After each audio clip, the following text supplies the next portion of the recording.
Baik, bismillahirrahmanirrahim. Assalamualaikum warahmatullahi wabarakatuh.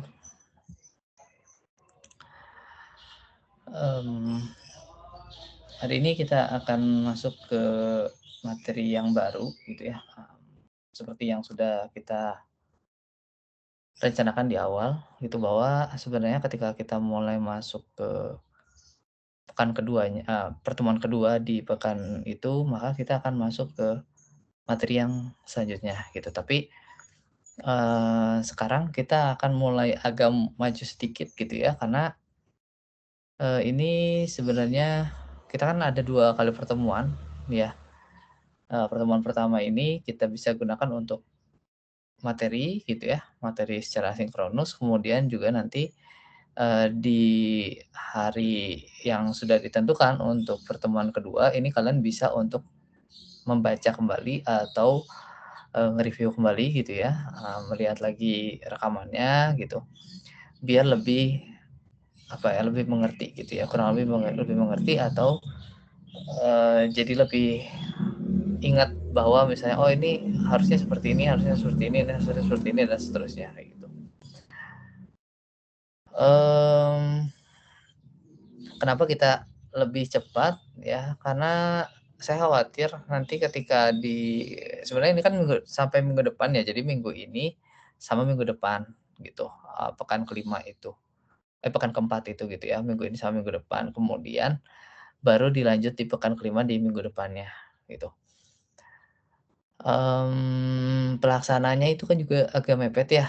Jadi hari ini masuk kemudian, atau misalnya di kelas yang 08 gitu ya, kelas 09 kan berarti hari ini dengan hari Kamis gitu ya. Kalau misalnya yang 08 berarti kan hari Rabu dan hari Kamis kayak gitu. Nah, daripada minggu depan kalian harus dalam tanda kutip harus standby lagi di depan laptop di hari yang mungkin kalian lagi pingin liburan gitu ya, lagi tiba-tiba misalnya, H+3 lebaran mau liburan ke mana kayak gitu ya. Daripada kalian nanti akan terganggu gitu ya dan lain sebagainya, jadi kita bikin jadi satu kali pertemuan aja gitu ya. Cuman, mmm, secara penugasan gitu ya, penugasan artinya tuh kewajiban kalian itu sebenarnya tetap 2 kali pertemuan dalam satu, minggu gitu ya. Minggu ini dan juga di minggu depan gitu. Karena kan sebenarnya libur ya nanti di tanggal hari Rabu sampai hari Selasa gitu kalau nggak salah saya lupa gitu ya. Sampai hari Selasa atau sampai hari Rabu lagi gitu. Kemudian baru masuk lagi di, hari Kamisnya gitu atau mungkin sampai hari Selasa gitu ya. Kemudian hari Rabunya udah masuk lagi, sebenarnya kan kayak gitu ya, gitu. Cuman, ya tadi daripada nanti, misalnya kalian lagi pingin liburan di tanggal 25-nya, terus nanti kalian harus bawa laptop nih gitu ya, ribet misalnya gitu dan lain seterusnya gitu. Mendingan kita padatin aja di satu pertemuan ini gitu ya, cuman nanti ketika kalian misalnya, sudah kosong gitu ya, lowong dan lain sebagainya, kalian bisa untuk nge-review lagi materi ini gitu. Kemudian juga selain di, hari-hari biasa kalian masih tetap boleh untuk nge-chat saya gitu untuk diskusi barangkali ada yang mau ditanyain terkait dengan rekursif, atau terkait dengan materi ini gitu ya. Karena di pekan depan, di pekan depannya, di pekan kelima gitu ya, pekan kelima itu kisaran tanggal 30 ya, tanggal 30 Maret sampai tanggal 4 April gitu, itu kalian harusnya sudah mulai masuk praktikum ya, terkait dengan, rekursif gitu ya. Nah, biar nanti ketika kalian praktikum, karena kan secara default udah bagus ya, pelaksanaan praktikumnya itu setelah hari pertama kalian materi, baru ada praktikum gitu. Baru setelah itu nanti ada materi lagi kayak gitu ya. Ini bisa bisa kita lebih matangkan ketika nanti kita udah mulai tatap muka lagi secara normal gitu ya. Artinya nanti tanggal 30 kita udah bisa untuk bahas lagi ya, namanya, kita udah mulai bisa untuk nge-review lagi terkait dengan rekursif, bahkan mungkin jadi lebih jelas gitu ya. Sekarang mungkin masih berupa bayangan kasar gitu ya, tapi semoga tidak, apa namanya tuh, tidak kalian lewati gitu ya, biar nanti pas tanggal 30 itu kalian bisa jadi lebih matang gitu ya, terkait dengan rekursif gitu. Kemudian di pekan ini juga sebenarnya akan ada, praktikum ya secara online itu berkaitan dengan tipe bentukan dan array gitu ya. Jadi harapannya, kalau kalian masih belum mengerti tentang itu silakan agar membaca kembali gitu ya terkait dengan tipe data bentukan beserta dengan array atau bisa cek lagi, rekaman eh enggak ya, kita nggak ada rekaman ya, kita nggak ada rekaman untuk yang tipe data bentukan. Jadi artinya kalian, nanti silakan untuk ngecek lagi materi-materinya, kalau misalnya ada yang belum dimengerti bisa langsung chat saya aja gitu, ya. Eh, sesuai dengan apa yang sudah saya sampaikan tadi bahwa pekan ini kita hanya akan satu kali saja gitu ya, tapi mungkin akan agak lebih lama, atau mungkin bisa jadi lebih sebentar, tapi tetap hitungannya nanti hanya akan satu kali saja gitu ya. Sisa waktunya kalian gunakan untuk latihan sendiri ya, ngulik sendiri sebelum nanti kita mulai masuk lagi menjelaskan kembali terkait dengan rekursif di tanggal 30 gitu ya. Oke, mmm, kita lihat beberapa bagian dari rekursif ini nanti kita akan bahas, lumayan banyak gitu ya, tapi sebenarnya ringan, hanya yang agak nggak ringannya itu di rekursifnya. Jadi mohon untuk tetap fokus ya meskipun kalian hanya mendengarkan ini rekamannya saja gitu ya, tapi mohon untuk fokus, kalau bisa coba sambil lihat, kursornya gitu ya, harusnya sih ada kursornya ya gitu, harusnya terekam gitu. Eee, tapi nanti saya akan permudah juga dengan kata-kata jadi, harusnya kalian bisa sambil lihat, sambil nonton, nontonnya itu bukan yang didengerin doang gitu, tapi juga sambil dilihat, apa namanya tuh penjelasannya, meskipun agak, apa ya, agak boring gitu ya, tapi, ini salah satu cara aja sebenarnya gitu, salah satu cara biar, tidak terlalu tertinggal lah gitu ya, kurang lebih seperti itu. Mmm, Sebelumnya mungkin kalau kalian masih ingat kita punya satu kuis ya, satu kuisnya itu berkaitan dengan,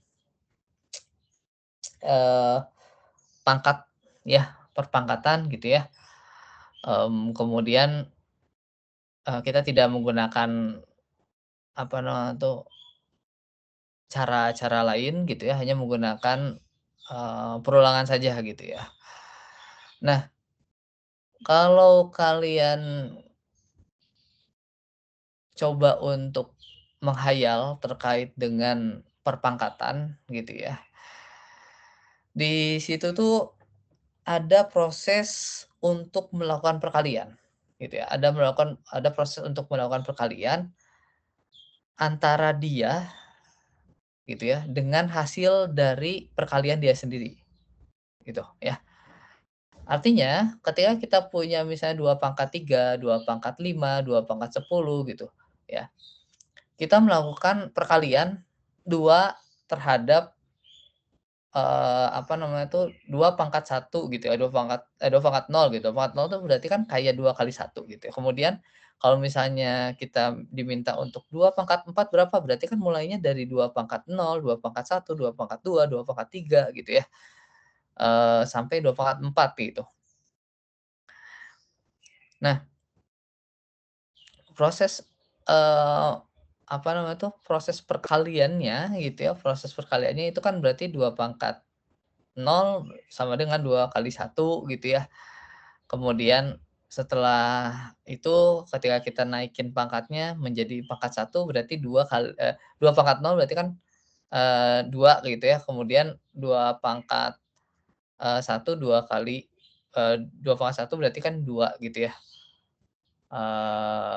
Oh iya, 2 pangkat nol berarti kan 1 gitu ya, kemudian 2 pangkat 1 sama dengan 2 gitu, kemudian, 2 pangkat 3 itu sama dengan, 2 kali 2 kali 2 kan kayak gitu ya, dan seterusnya gitu, ya. Nah, kalau kalian lihat di situ ada yang berulang gitu, kemudian di awal itu sebenarnya ada yang tidak berulang gitu ya, ada yang tidak berulang. Yang tidak berulangnya yaitu adalah, ketika dia pangkat nol, maka otomatis nilainya pasti ada satu gitu. Mau 2 pangkat nol, 3 pangkat nol, 4 pangkat nol sama dengan satu gitu ya. Nah, ketika kita mulai masukkan ke dalam perkalian, itu mungkin akan menjadi sulit karena ketika kita melakukan perkalian, ya kita harus memisahkan si satunya dengan si perkalian yang lainnya gitu, ya. Kemudian perkalian lainnya itu juga sebenarnya harusnya perkalian dia dengan dia hasil dari dianya sendiri gitu. Artinya kalau misalnya kita punya, 2 pangkat 2 gitu ya, 2 pangkat 3 maaf, 2 pangkat 3 berarti kan 2 kali 2 gitu, kemudian dikali 2. Dikali 2-nya dari mana? Dikali 2-nya dari si 2 kali 2-nya gitu ya. Berarti kan 2 kali 2 sama dengan 4, kemudian yang dikali 2 lagi itu ada si 4-nya, bukan 2-nya lagi gitu ya. Nah, mungkin akan sedikit kesulitan ketika kita mulai menggunakan yang namanya, perulangan biasa, tapi ada satu satu cara yaitu menggunakan yang namanya rekursif gitu ya. Sebenarnya secara umum rekursifnya itu sebenarnya adalah bagaimana kita bisa menyelesaikan masalah-masalah besar menjadi masalah-masalah kecil yang nantinya setiap masalah kecil itu akan diselesaikan secara mandiri, baru akan limpahkan dengan hasil dari masalah yang kecil yang lainnya, gitu ya, gitu. Artinya kalau misalnya kita punya di sini kita punya contoh, misalnya kita punya contoh cara biasa untuk tanpa rekursif itu untuk sum n gitu ya, maka kita akan mulai dari 1, 2, 3, 4 sampai n gitu ya. Itu dijumlahkan semuanya gitu. Tapi dengan menggunakan rekursif kita bisa, eee, men mengubah gitu ya, mengubah formulanya sehingga ketika kita misalnya punya sum n-nya sama dengan 1 ya, maka dia hanya akan mengeluarkan nilai satu saja. Tapi kalau misalnya dia lebih daripada satu ya, dia akan melakukan sum sesuai dengan, tugasnya gitu ya. Penjumlahannya itu akan sesuai dengan, tugasnya. Tapi kalau misalnya cuma satu ya udah langsung aja ngeluarin satu gitu, ya, gitu. Nah, di dalam, pemrograman sendiri, rekursif itu adalah teknik iterasi ya, dengan menggunakan bantuan dari subprogram. Jadi bentuknya itu nanti akan berupa subprogram. Makanya kemarin-kemarin kita belajar dulu yang namanya subprogram, agar apa? Agar ketika kita mulai masuk ke rekursif, kita sudah tahu bahwa rekursif itu dibangun menggunakan subprogram, gitu, ya. Eee Tapi bedanya apa dengan yang lain, ya? Bedanya adalah ketika kita bicara mengenai rekursif, maka, dia itu akan memanggil dia sendiri, ya. Kalau kemarin kan, misalnya prosedurnya apa gitu, kita panggil nama prosedurnya gitu ya, kemudian ada, apa namanya tuh, manggilnya itu ya manggil si prosedur yang lain gitu ya, nggak memanggil prosedurnya sendiri gitu, nggak manggil dianya sendiri. Tapi kalau yang namanya, apa nama tuh, rekursif, dia akan memanggil diri dia sendiri, gitu, ya. Mungkin ini akan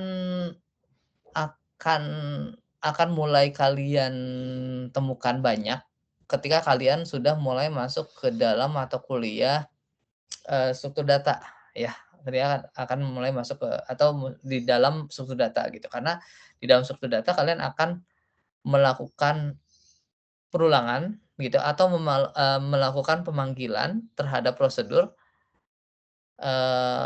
akan melakukan pemanggilan terhadap prosedur itu sendiri gitu ya. Jadi suatu prosedur dia akan manggil si dia sendiri gitu, ya. Jadi kayak, kata Fauzan mah gitu ya, tapi kan saya Fauzan gitu ya. Jadi saya bilang, "Kata Fauzan mah," nanti teh bakal ada seperti ini. Padahal saya tuh Fauzan sendiri gitu. Saya yang taunya, ya saya yang bilang saya sendiri gitu ya. Nah itu ada si rekursif gitu, ya. Makanya di sini kalau kalian lihat, rekursif ada teknik melakukan iterasi gitu ya. Coba ada ini, ada pointer.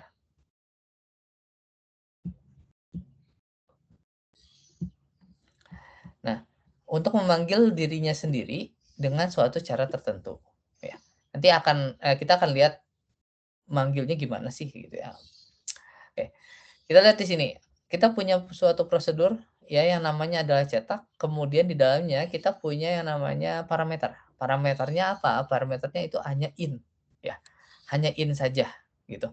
Parameter in dengan nama parameternya itu adalah X, ya. Tipe datanya itu adalah integer. Kalau kalian lihat di sini, di dalamnya, di dalam algoritmanya, dia hanya akan melakukan output, kemudian dia akan memanggil dianya sendiri.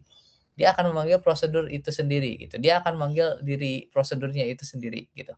Tapi kalau teman-teman lihat di sini, dia akan ada perubahan. Perubahan nilai dari parameternya gitu ya. Oke, biar nggak bingung, coba teman-teman bayangkan gitu ya, apa yang akan terjadi kalau prosedur ini dieksekusi. Misalnya ya, misalnya kita manggil prosedurnya itu karena namanya prosedurnya adalah cetak, kita manggil prosedur itu dengan parameter adalah 5 gitu. Maka ketika kita panggil sekali gitu ya, dia akan memanggil si prosedurnya ya. Prosedurnya adalah cetak, kemudian X-nya adalah 5 gitu. Lalu masuk ke baris ketiga, dia akan melakukan output. Outputnya berapa? Outputnya adalah 5, gitu ya. Outputnya adalah 5, gitu. Coba enakan nggak ya kalau di sini ya?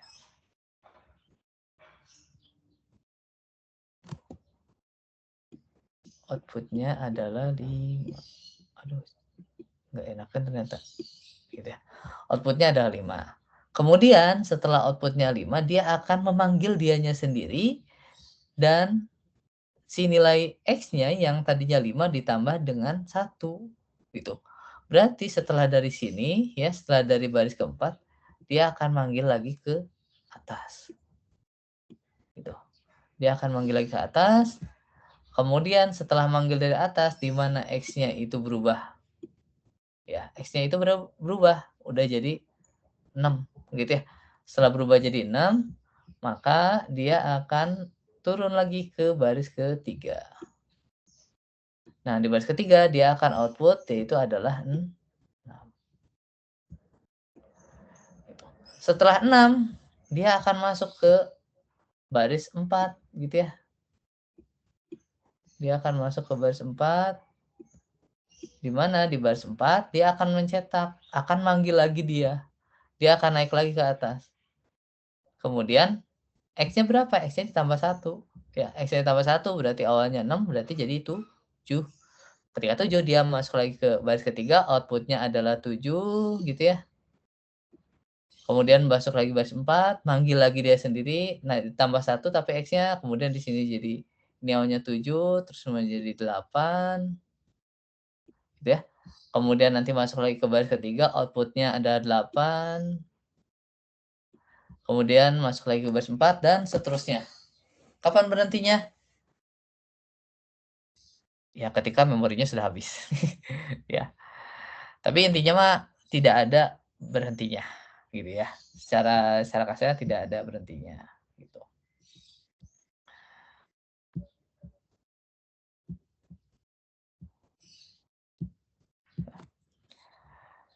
Nah, ini ya tadi, menampilkan 5, 6, 7, 8, 9, 10, dan seterusnya tanpa henti. Apakah ini masalah? Iya, tentu masalah, ya.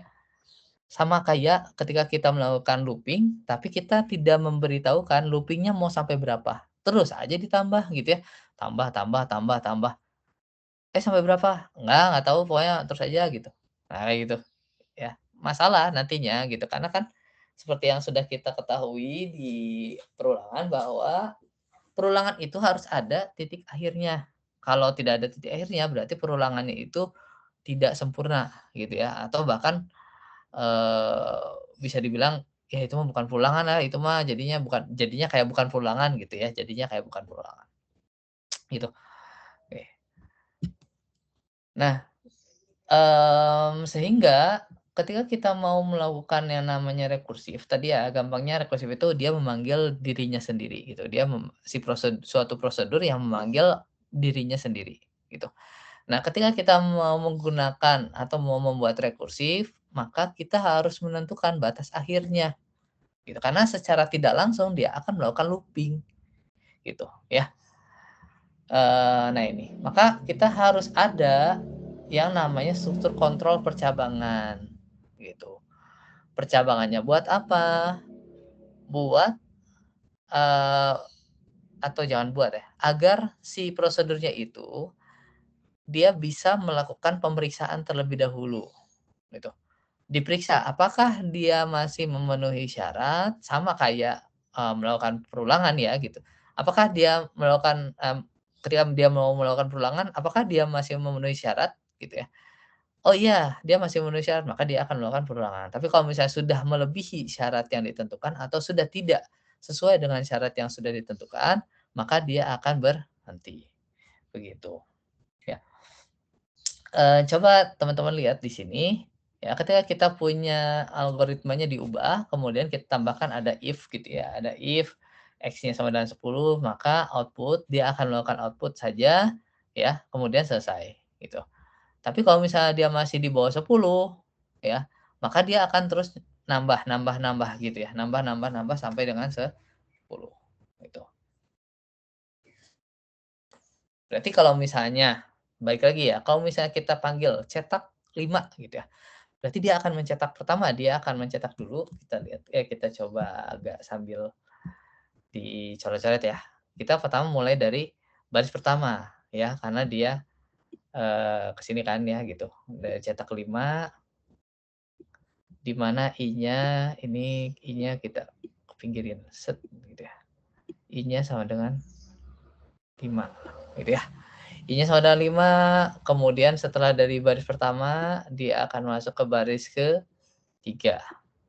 Di baris ketiga, dia akan dicek, ya. Apakah X-nya sama dengan 10? Oh, tidak, berarti dia adalah false, misalnya gitu ya. Karena false, maka dia akan masuk ke dalam else-nya, gitu. Dia akan masuk ke dalam else, kemudian dia masuk lagi ke dalam baris ke-6, kemudian dia akan mengoutput-kan adalah 5.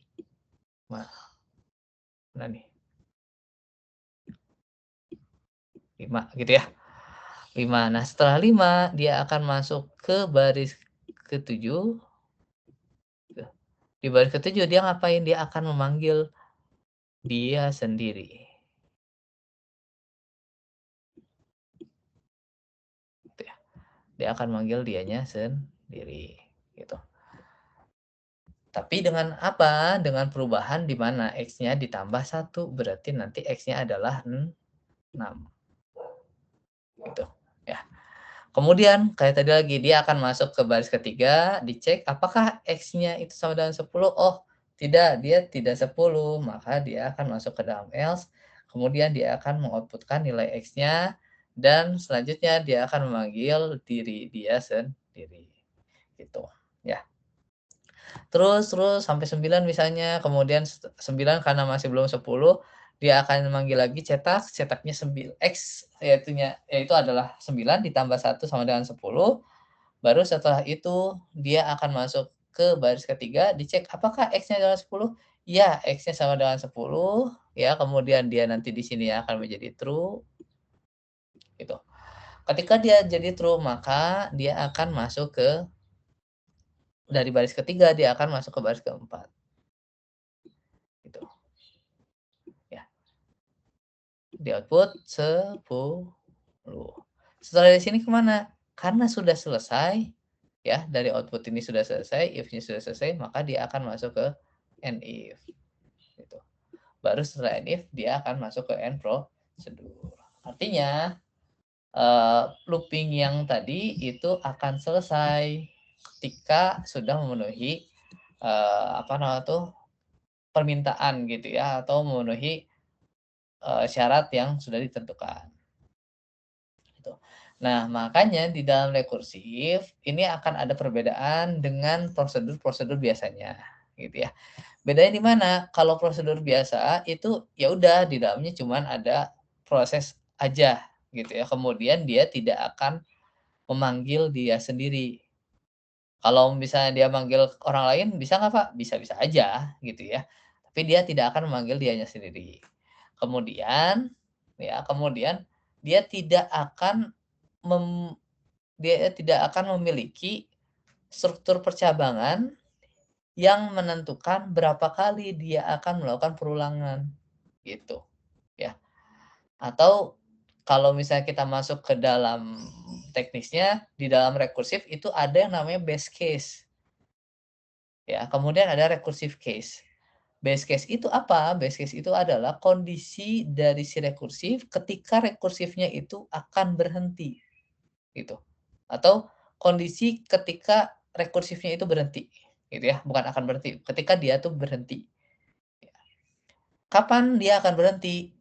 Dia akan ditentukan di dalam yang namanya base case. Nah, kalau kita lihat di sini, base case-nya di mana sih? Ya, base case-nya ada di bagian ini, gitu. Di bagian ini dia adalah base case-nya, gitu ya. Terus ada lagi nama, oh ini harusnya pakai ini ya, biar biar pas gitu.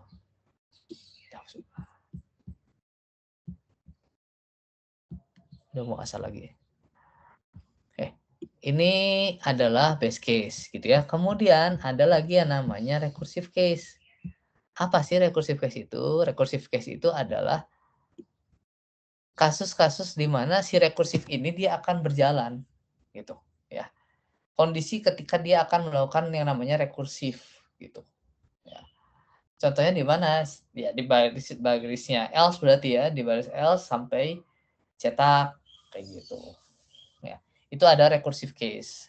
Base case-nya tadi adalah ketika dia akan melakukan ketika dia berhenti dari rekursifnya. Kalau recursive case adalah ketika dia melakukan rekursif gitu ya, ketika, melakukan rekursif. Jadi ada 2 ya, ada 2 case, ada 2 komponen di dalam rekursif.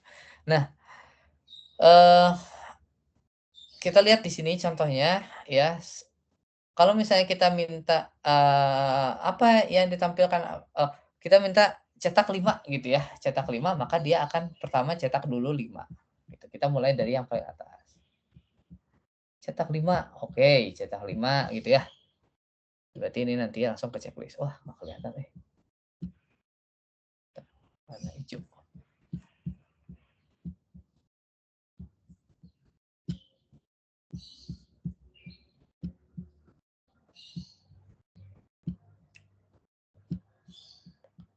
Cetak 5, oke, gitu ya. Karena dia cetak sini. Setelah sini dulu nih. Setelah itu dia akan masuk ke sini nih, ya. Maka dia outputnya tetap 5 gitu ya. Outputnya tetap 5 tapi si cetak dia akan cetak 5 plus 1. Jadi kalau kalian lihat yang ini, 2 baris yang ini, ya, sebenarnya dia itu dari sini gambarannya. Gitu, ya. Gambarnya dari situ. Jadi outputnya ya output gitu ya, yang paling atas ini output, outputnya ada 5, kemudian cetak X plus 1, berarti cetak 5 plus 1, gitu, ya. Kemudian setelah dari sini ya tadi dia naik lagi ke atas gitu ya, kemudian balik lagi dia cek apakah dia sudah memenuhi atau belum, oh belum, dia akan melakukan pulangan, gitu, ya. Dia akan berjalan ke bawah. Step satunya dia akan berjalan ke bawah. Ini sebenarnya gambaran aja sebenarnya gitu ya, apa namanya tuh, ya cuman cuman ngejelasin, "Oh ini alurnya setelah ini dia ngapain lagi, setelah ini ngapain lagi," gitu. Nah, setelah selesai gitu ya, ini kan tadi 6 gitu ya, ini kan 5 terus mulainya dari 5, kemudian 6 gitu ya, kemudian 7, 8, 9, 10 gitu ya. Dia kan ke sini 7, 7-nya output-nya 7, cetaknya 7+1 gitu ya. Kemudian 8 gitu ya, 8+1, 9, 9+1 gitu. Kemudian 10 ya, output-nya 10, ini sebenarnya ada cetak 10+1 ya. 10+1 ketika kita masuk dari sini ya, ketika kita mulai dari, baris ke-7 dia naik ke atas gitu ya, membawa nilai X-nya itu adalah 11, 10 ya, 10 ya? Oh yang 9 dulu, maaf maaf. Yang 9 ya, yang 9+1 kan gitu ya? Oke, 9+1 berarti kan ke sini jadi 10 gitu. Ketika dia 10 maka dia akan cek di sini kan, oh dia memenuhi, maka dia jadi true. Kalau true maka dia akan menjadi output-nya aja gitu. Makanya di sini si output 10 itu sebenarnya dia dari yang baris keempat, bukan baris ke-6 ya. 10 selesai gitu. Nah, ketika sudah selesai ada yang namanya backward gitu ya. Nanti ini mungkin akan eh, kita akan coba jelaskan di kelas aja karena ini akan agak sulit kalau kita tidak bisa membayangkan yang namanya backward gitu ya. Oke. Gampangnya gini. Ketika kita mulai masuk ke sini ya, baris pertama gitu ya, masuk baris pertama, kemudian masuk baris kedua. Ini yang pertama kali kita manggil cetak ya. Baris ketiga, ternyata di baris ketiga itu tidak terpenuhi, maka dia akan masuk ke baris ke-5. Baris ke-5 dia masuk otomatis baris ke-6, baris ke-6 dia masuk otomatis ke baris ke-7. Setelah baris ke-7, ya setelah baris ke-7 dia tidak akan masuk ke baris 8. Dia akan naik lagi ke baris ke-1. Nanti ketiga lagi. Di 3 tidak terpenuhi, dia ke-5. Setelah ke-5 ke-6. Ya. Setelah ke-6 ke-7. Karena 7 dia manggil yang baris pertama, dia maka nanti akan masuk ke 1 lagi. Begitu seterusnya. Ini asumsi asumsi udah yang 10 ya misalnya. Sini. Gitu.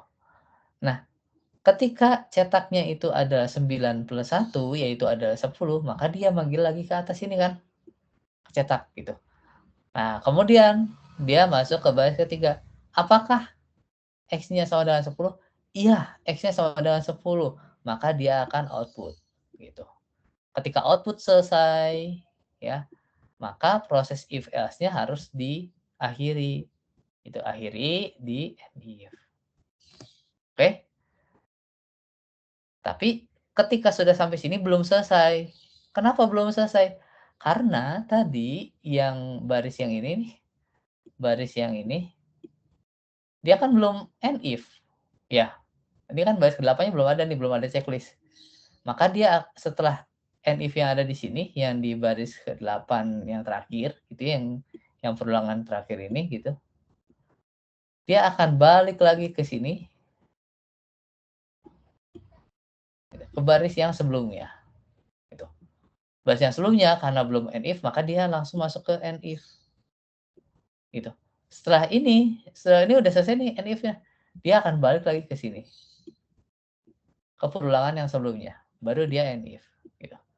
Setelah baris sebelumnya, dia akan baris ke pertama gitu, akan balik lagi ke baris yang pertama, kemudian dia end if, setelah end if baru dia bisa melakukan end prosedur atau setelah end if ya udah selesai kayak gitu ya.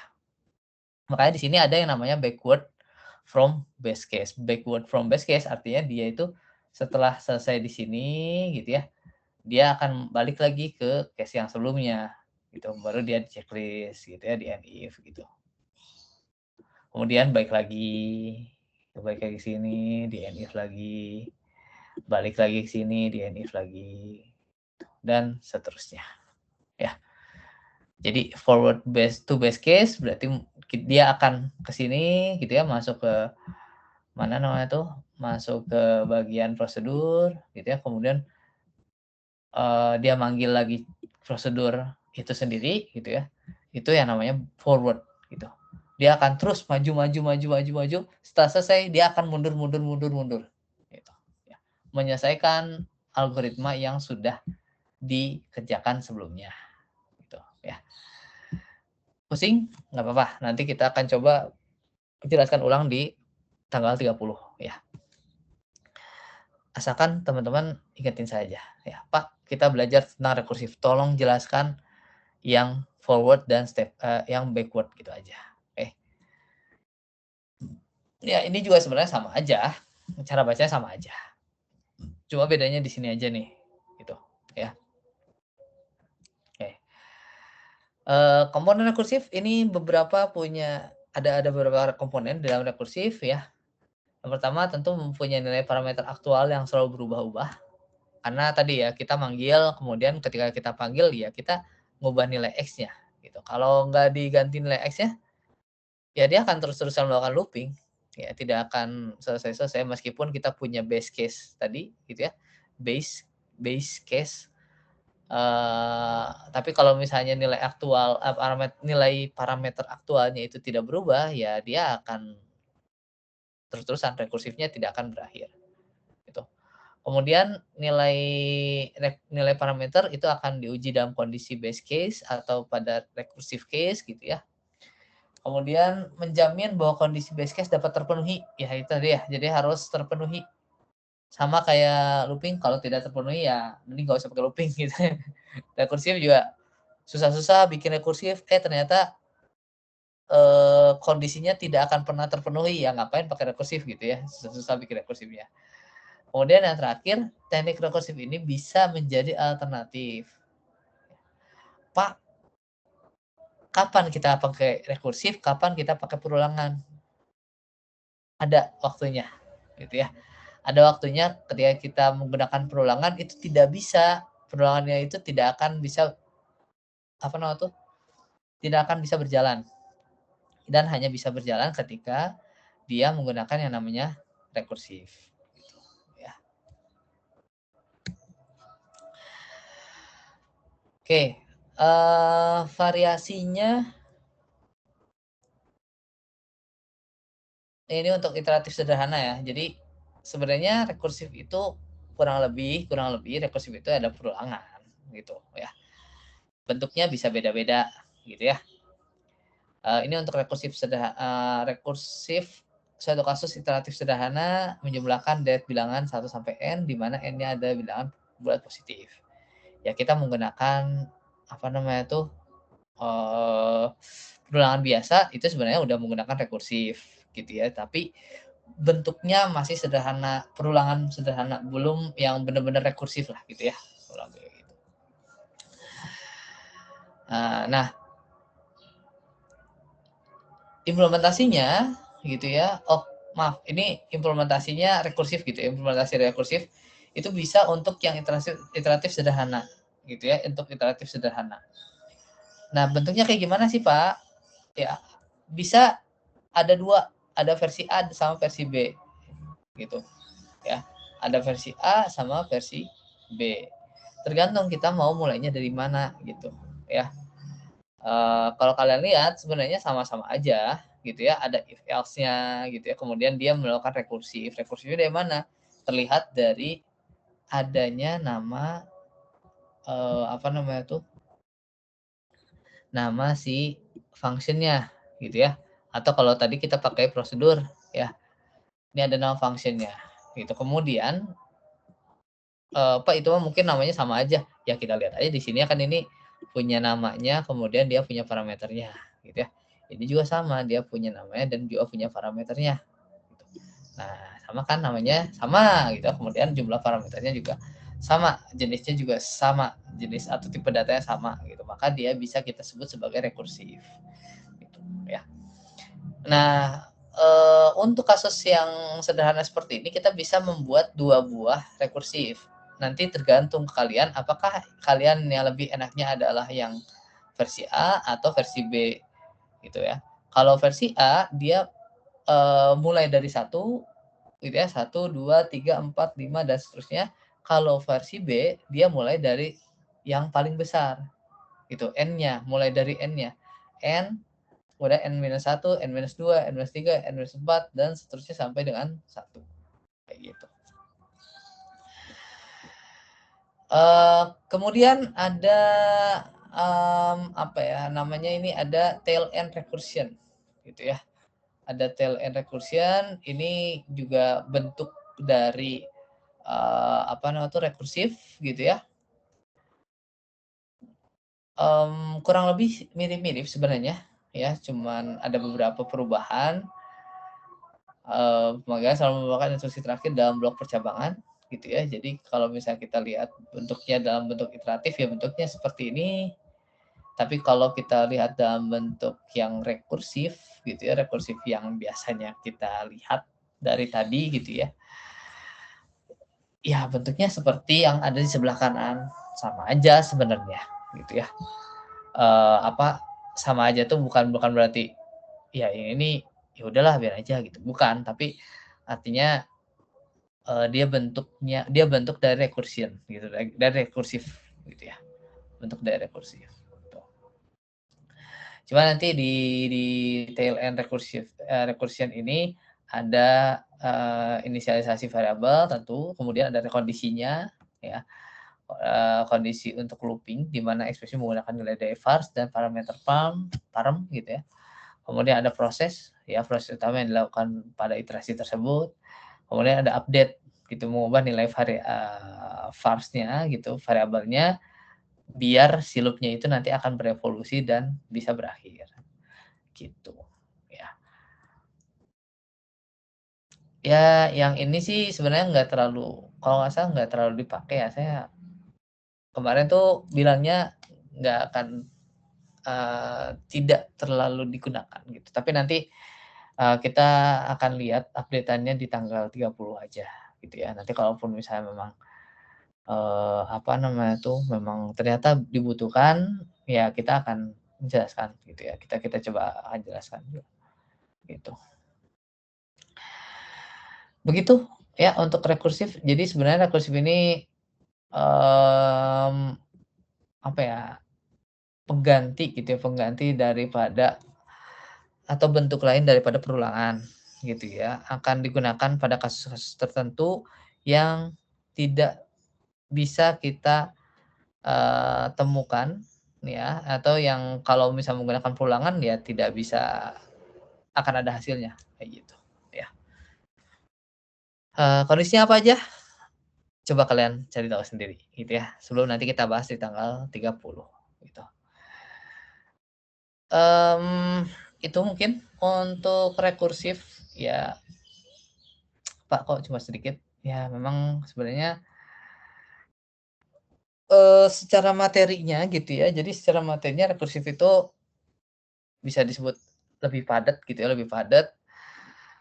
Tapi kalau misalnya kalian udah mengerti dengan perulangan harusnya akan lebih mudah, ya. Kemudian juga kalau misalnya kalian udah mengerti dengan percabangan harusnya juga akan jadi lebih mudah lagi, gitu, akan menjadi lebih mudah lagi, gitu.